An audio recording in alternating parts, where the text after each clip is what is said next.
বলুন তো এই ভদ্রলোক কে, কার সাথে নাফিস কোলাকুলি করলেন? মনে বোধহয় পড়বে না, তবে আমি বলছি।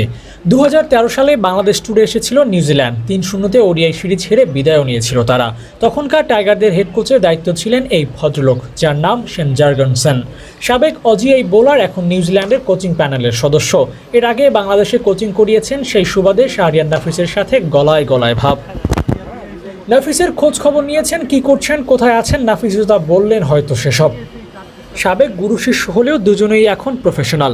একজন কিউইদের কোচিং প্যানেলের অন্যতম সদস্য, অন্যজন বাংলাদেশ ক্রিকেট বোর্ডের অপারেশনস কর্তা। সে যাই হোক, মাঠের ক্রিকেটে ফিরি। নিউজিল্যান্ড ক্রিকেট দল বাংলাদেশে আজ তাদের প্রথম অনুশীলন কর্ম শুরু করেছিল। কিউই ব্যাটাররা নেটে ব্যাটিং অনুশীলন করেন, তখন দেখা যায় লোকাল বোলারদের ফেস করতে। নিউজিল্যান্ডের থেকে বাংলাদেশের কন্ডিশনের কিছুটা তারতম্য আছে, সেসব মানিয়ে নিতে আগেভাগেই ঈশ্বরধীরা অনুশীলন করেছে। মিরপুরের একাডেমি মাঠে কিউই ব্যাটারদের সমূহ অনুশীলন করতে দেখা গেছে। বাংলাদেশ তাদের ঘরের মাটিতে কঠিন প্রতিপক্ষ হবে এটা জেনেই বিশ্বকাপের আগে বেশ কিছুটা এক্সপেরিমেন্ট করতে তাদের তুলনামূলক কম শক্তির দল পাঠিয়েছে নিউজিল্যান্ড। অবশ্য একই কাজ করেছে বাংলাদেশ। সাকিব আল হাসান নিয়মিত অধিনায়ক, তাকে ছাড়াই দল ঘোষণা করেছে। একই সাথে বোলিং ডিপার্টমেন্টেও পূর্ণ শক্তির ছোঁয়া নেই। তাসকিন শরীফুলরা না থাকলেও সাকিব নাসুমদের সুযোগ দেওয়া হয়েছে প্রমাণ করার জন্য।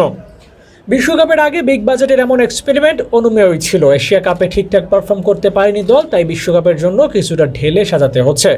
ওপেনিং, লোয়ার অর্ডার এই দুই জায়গায় টাইগারদের ল্যাকিং চেক করতে এমন সিদ্ধান্ত। তবে সিরিজের আগে বিসিবি তাদের টাইটেল স্পন্সরদের সাথে পরিচয় করিয়ে দিয়েছে ফর্মাল মিটিংয়ে। দেশের স্বনামধন্য এক মোবাইল ব্যাংকিং কোম্পানি এই সিরিজের স্পন্সর হিসেবে আছে। সব মিলিয়ে টাইগারদের আসন্ন সিরিজকে ঘিরে চলছে হরদম প্রস্তুতি। Abu Naim, sports Times.